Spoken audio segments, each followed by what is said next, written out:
സിന്ദൂരാരുണ വിഗ്രഹം തനയനാം മാണിക്യമൗലി സ്ഫുരത്താരാനായകശേഖരം എന്നുള്ള ധ്യാന ശ്ലോകത്തിൻ്റെ സാമാന്യമായിട്ടുള്ള അർത്ഥം നമ്മൾ കണ്ടു. അതിൽ 2 കൈകളുള്ള ദേവിയുടെ വർണ്ണനയാണ് നമ്മൾ കണ്ടത്. അടുത്ത ധ്യാന ശ്ലോകം അരുണാം കരുണാതരംഗിതാക്ഷയും ധൃതപാശാങ്കുശ പുഷ്പബാണചാപാം അണിമാതിഭിരാവൃതാം മയൂഖൈ അഹമിത്യേവ വിഭാവയേ മഹേശീം എന്നുള്ളതാണ്. ഇതിൽ 4 കൈകളുള്ള ദേവിയുടെ രൂപത്തിൻ്റെ വർണ്ണനയാണ് പറയപ്പെടുന്നത്. നമുക്കിഷ്ടമുള്ള രീതിയിൽ ദേവിയെ ധ്യാനിക്കാം. ഏതെങ്കിലും ഒരു രൂപത്തിൽ മനസ്സ് ലയിച്ച് അതിൽ ഭക്തി ഉണ്ടായാൽ നമ്മുടെ ജന്മസാഫല്യമായി എന്ന് വിചാരിക്കാം. ഈ ശ്ലോകത്തിൻ്റെ സാമാന്യമായിട്ടുള്ള അർത്ഥം ഇങ്ങനെയാണ്: അരുണാം, അരുണവർണ്ണത്തോടു കൂടിയവൾ, കരുണാതരംഗിതാക്ഷയും, കരുണ കൊണ്ട് തരംഗിതമായ അക്ഷയോടുകൂടിയവൾ. ദേവി ഓരോ മിനിറ്റും ദേവിയുടെ കണ്ണുകൾ ചലിച്ചുകൊണ്ടിരിക്കുന്നു. സൗന്ദര്യലഹരിയിൽ പറയും, ഭ്രുവൗ ഭുഗ്നേ കിഞ്ചിത് ഭുവന ഭയഭംഗവ്യസനിനി. എപ്പോഴും ദേവിയുടെ പുരികങ്ങൾ ചുളിഞ്ഞിരിക്കുകയാണ്. ഒരിക്കലും അത് നേരെ ഇരിക്കുന്നില്ല. എന്താ കാരണം എന്ന് വെച്ചാൽ ഓരോ മക്കളുടെ എല്ലാവരും ദേവിയുടെ മക്കളാണ്. ഈ കാണപ്പെടുന്ന എല്ലാ വസ്തുക്കളും ദേവിയുടെ കുഞ്ഞുങ്ങളാണ്. അതുകൊണ്ട് അവർ ഓരോരുത്തർക്കും താപത്രയങ്ങളുണ്ട്, ഓരോ വിഷമങ്ങളുണ്ട്, ഓരോ ബുദ്ധിമുട്ടുകളുണ്ട്. അതിനെപ്പറ്റി ചിന്തിച്ച് അവർക്ക് എന്ത് സംഭവിക്കും, ഇവർക്ക് എങ്ങനെയാണ് പരിഹാരം ഉണ്ടാക്കുക, ഇവർക്ക് എങ്ങനെയാണ് മനഃശാന്തി കിട്ടുക, ഇവർക്ക് എങ്ങനെയാണ് രോഗവിമുക്തി ഉണ്ടാവുക എന്ന് എല്ലാവർക്കും ഉപകരിക്കണം എന്നുള്ള ചിന്ത കൊണ്ട് ദേവിയുടെ പുരികങ്ങൾ എപ്പോഴും ചുളിഞ്ഞിരിക്കുകയാണ്. ഓരോ മിനിറ്റും തരംഗിതമായ, കരുണ കൊണ്ട് തരംഗിതമായ അക്ഷയോടുകൂടിയവൾ. ഓരോ നോട്ടത്തിനും കാരുണ്യത്തിൻ്റെ ഒരു താല്പര്യം, ഒരർത്ഥം, ഒരു അനുഗ്രഹം ഉണ്ട്. കരുണ കൊണ്ട് തരംഗിതമായ അക്ഷയോടുകൂടിയവൾ. ധൃതപാശാങ്കുശ പുഷ്പബാണചാപാം. ദേവിയുടെ കൈകളിൽ പാശം, അങ്കുശം, പുഷ്പബാണം, ചാപം, ഈ 4 ഉണ്ട്. പാശാങ്കുശങ്ങൾ മന്മഥനെ പോലെ തന്നെ പുഷ്പങ്ങളെ കൊണ്ടുള്ള അമ്പ്, അതുപോലെ കരിമ്പിൻ്റെ വില്ലുണ്ട്. അണിമാതിഭിരാവൃതാം, അണിമാതി ദേവതകളാൽ ചുറ്റപ്പെട്ടവളായിട്ട്, ആ മയൂഖങ്ങൾ എന്ന് വെച്ചാൽ ആ കൂട്ടം കൊണ്ട് ചുറ്റപ്പെട്ടവളായിട്ട്, അഹമിത്യേവ വിഭാവയേ മഹേശി. നമുക്കൊക്കെ ഈ ശരീരമാണ് നമ്മൾ എന്നുള്ള അഹന്തയാണ് ഉള്ളത്. ദേവിക്ക് ശരീരബോധമല്ല ഉള്ളത്. പരാഹന്ത സ്വരൂപിണി എന്ന് നമ്മൾ വിളിക്കുന്നു. അഖിലം, ഈ ബ്രഹ്മാണ്ടങ്ങൾ മുഴുവൻ ഞാനാണ് എന്നുള്ള അഹന്തയാണ് ദേവിക്കുള്ളത്. ആ പരാഹന്ത സ്വരൂപിണിയായ അഹമിത്യേവ, ആ പരാഹന്താരൂപിണിയായ ദേവിയെ വിഭാവയെ മഹേശിയും, ആ ദേവിയെ ഞാൻ ഭാവന ചെയ്യുന്നു, ചിന്തിക്കുന്നു എന്നുള്ളതാണ്. അരുണാം കരുണാതരംഗിതാക്ഷിയും ധൃതപാശാങ്കുശ പുഷ്പബാണചാപാം അണിമാതിഭിരാവൃതാം മയൂഖൈ അഹമിത്യേവ വിഭാവയെ മഹേശു എന്നുള്ളതിൻ്റെ സാമാന്യമായിട്ടുള്ള അർത്ഥം. 3ാമത്തെ ധ്യാന ശ്ലോകമാണ് ഇനി നമ്മൾ കേൾക്കാൻ പോകുന്നത്. ധ്യായേത് പദ്മാസനസ്ഥാം വികസിതവദനാം പദ്മപത്രായതാക്ഷീം ഹേമാഭാം പീതവസ്ത്രാം കരകലിതലസത് ഹേമപദ്മാം വരാംഗീം സർവാലങ്കാരയുക്താം സതതമഭയദാം ഭക്തനമ്രാം ഭവാനീം ശ്രീവിദ്യാം ശാന്തമൂർത്തിം സകലസുരനുതാം സർവസമ്പത്പ്രദാത്രീം. ശാസ്ത്രങ്ങൾ നമ്മളെ കൽപ്പിക്കുന്നു, ധ്യായേത്, ദേവിയെ ധ്യാനിക്കൂ.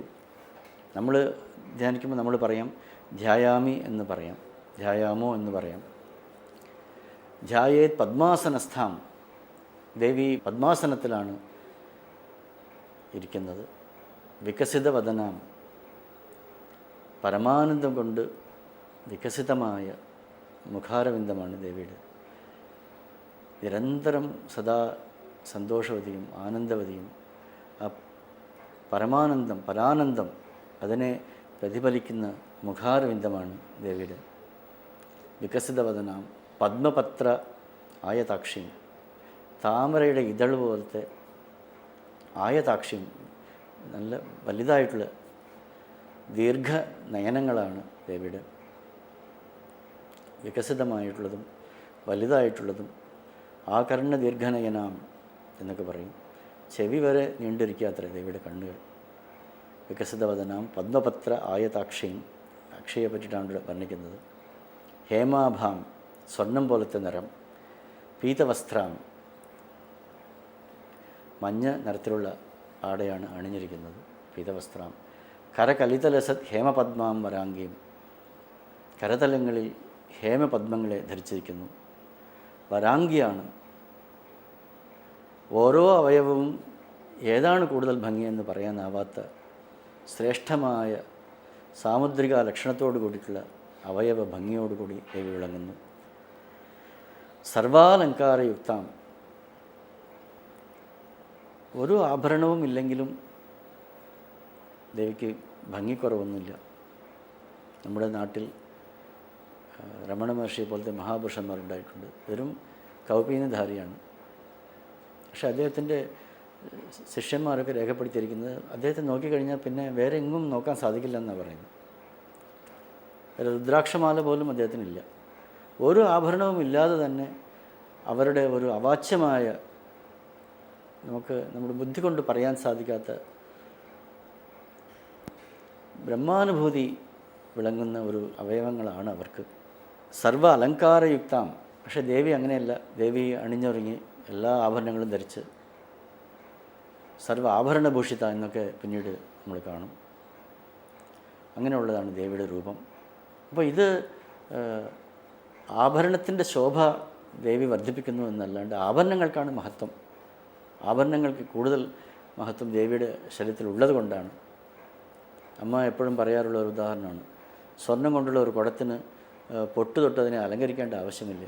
അത് സ്വതസിദ്ധമായിട്ട് തന്നെ അത് വളരെ മനോഹരമാണ്, ഭംഗിയുള്ളതാണ്. എങ്കിലും ദേവി മറ്റുള്ളവരുടെ മനസ്സിൻ്റെ സന്തോഷത്തിന് വേണ്ടി ഏത് സമയത്തും നിത്യസുമംഗളിയായിട്ടും സർവാഭരണഭൂഷിതയായിട്ടും വിളങ്ങുന്നു. സർവ അലങ്കാരയുക്താം സതതം അഭയതാം. തന്നെ ആശ്രയിക്കുന്ന ഓരോ ഭക്തർക്കും അഭയദാനം നൽകിക്കൊണ്ട് അവരുടെ അഭീഷ്ടങ്ങളൊക്കെ മനോരഥങ്ങളൊക്കെ പൂർത്തീകരിച്ചുകൊണ്ട് സതതം അഭയതാം ഭക്തനമ്രാം. രണ്ടർത്ഥങ്ങളാണ് ഇതിനുള്ളത്. ഭക്തേന നമ്ര, ഭക്തന്മാരാൽ നമിക്കപ്പെടുന്നവൾ. അനുനിമിഷം ഓരോരുത്തരും ദേവിയുടെ ചരണങ്ങളെ പ്രാപിക്കുന്നു, അവരെ ദേവിയെ നമസ്കരിക്കുന്നു. ഭക്തേന നമ്ര എന്നുള്ളതിൻ്റെ അർത്ഥം ഇങ്ങനെയാണ്. ഭക്തായ നമ്ര എന്ന് വെച്ചാൽ ഭക്തന്മാരെ ദേവി അങ്ങോട്ട് നമസ്കരിക്കുന്നു. ഓരോരുത്തരെയും തൻ്റെ സ്വരൂപമായിട്ട് കണ്ടുകൊണ്ട് ദേവി കുനിഞ്ഞിരിക്കുന്നതായിട്ടാണ്, ചെറിയ കൂനുണ്ടെന്നാണ് പറയുന്നത്. ഭക്തനമ്ര, ഭക്തന്മാരിൽ നമ്രയായിട്ട്, അതിവിനമ്രയായിട്ട്. ഞാൻ ലോകത്തിൻ്റെ രാജ്ഞിയാണ് എന്നുള്ള തോന്നലൊന്നുമില്ല. ഭണ്ഡാസുര വധം, എത്രയോ ഘോരമായ യുദ്ധമുണ്ടായി. അത് കഴിഞ്ഞ് എല്ലാവരും ദേവിയെ സ്തുതിച്ചു. പക്ഷേ ദേവി വളരെ നമ്രസരസ്കയായി വിനമ്രയായിട്ട് ഞാൻ ഒന്നും ചെയ്തില്ല എന്നുള്ള മട്ടിൽ നടന്നുപോയി എന്നാണ് അതിൽ പറയുന്നത്. ഭക്തന്മാരാൽ നമിക്കപ്പെടുന്നവൾ, ഭക്തരെ നമിക്കുന്നവൾ എന്നൊക്കെ അതിന് ഭക്തനമ്രാം. ഭവാനി, ഭവൻ്റെ പത്നിയായ ദേവി. ശ്രീവിദ്യ, ശ്രീവിദ്യയായ ദേവി. ശാന്തമൂർത്തിയായ ദേവി. സകല സുരനുതയായ ദേവി, എല്ലാ ദേവന്മാരും നമസ്കരിക്കുന്ന ദേവി. സർവസമ്പത്പ്രദാത്രിയും, ദേവിയെ വണങ്ങുന്നവർക്ക്, നമസ്കരിക്കുന്നവർക്ക് സർവസമ്പത്തുകളും പ്രദാനം ചെയ്യുന്ന ദേവി. ആ ദേവിയെ ധ്യാനിച്ചാലും എന്ന് ശാസ്ത്രങ്ങൾ കൽപ്പിക്കുന്നു. നമ്മൾ ധ്യായാമി എന്നും അതിനെ പറയാം, അല്ലെങ്കിൽ ധ്യായേത് എന്നുള്ള ശ്ലോകമായിട്ടും അതിനെ ചൊല്ലാം. ശ്രീ ലളിതാ പരമേശ്വരിയുടെ ഉദ്ഭവം, ശ്രീ ലളിതാ സഹസ്രനാമം എങ്ങനെ ഉണ്ടായി, ഇതാരാണ് ഉപദേശിച്ചത് എന്നൊക്കെയുള്ള വിവരങ്ങളാണ് നമ്മൾ കേട്ടുകൊണ്ടിരിക്കുന്നത്. ഇതിൻ്റെ കൂടുതൽ വിവരങ്ങൾ വരുന്ന ദിവസങ്ങളിൽ നമുക്ക് കേൾക്കാം.